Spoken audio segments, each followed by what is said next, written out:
I first describe what it is, and I ask them to listen very carefully to each of the words that I'm saying. It is the first global, private, meaning no government intervention, rules-based, if I didn't say digital, I should say it now, digital monetary system that the world has ever known. It is a very big idea. And in fact, what I often do is describe what Art Laffer said to me after he finished reading the paper. And, he basically said, I think I might have mentioned it, I've been waiting for this since they closed the gold window. Monetary policy has been completely unhinged. There's no discipline. We're going through booms and busts that are completely unnecessary.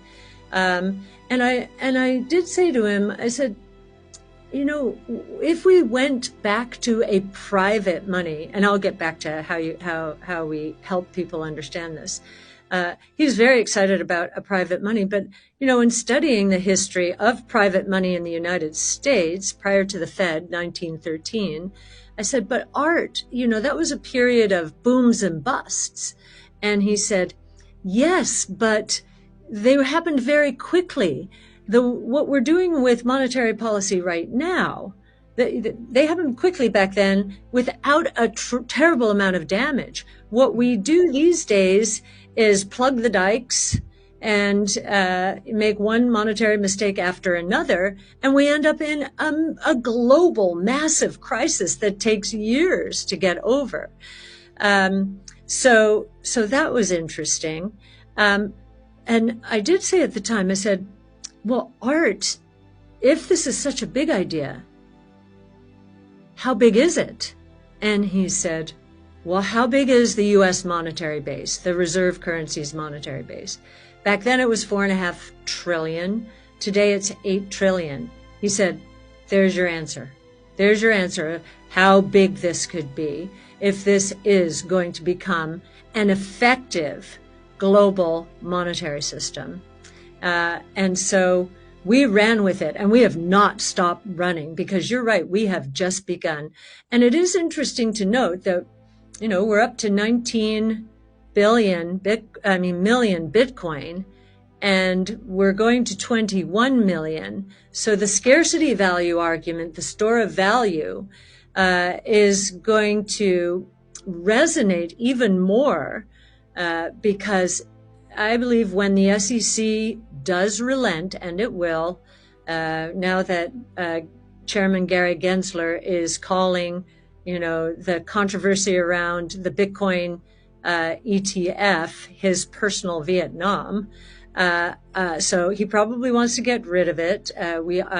Our COO, Tom Stout, feels that we will have, not we, maybe many people, many firms will be approved for a Bitcoin ETF. And when that happens, that will bring with it an institutional acceptance that really could highlight the scarcity value of Bitcoin.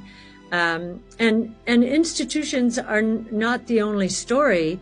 Thank you for reading our Big Ideas 2023, and in there you see our building blocks to a $600,000 to $650,000 price, and perhaps $1 to $1.5 million price by 2030.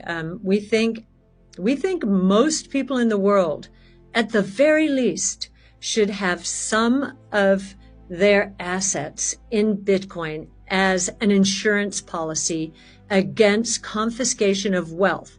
And that can happen in a number of ways. It can happen outright. So to see MBS in Saudi Arabia lock his cousins up in the Ritz Hotel and just take their wealth, that's confiscation. That's outright confiscation. And then, of course, there's inflation, which is also confiscation of wealth. It's a cruel tax. It's very regressive.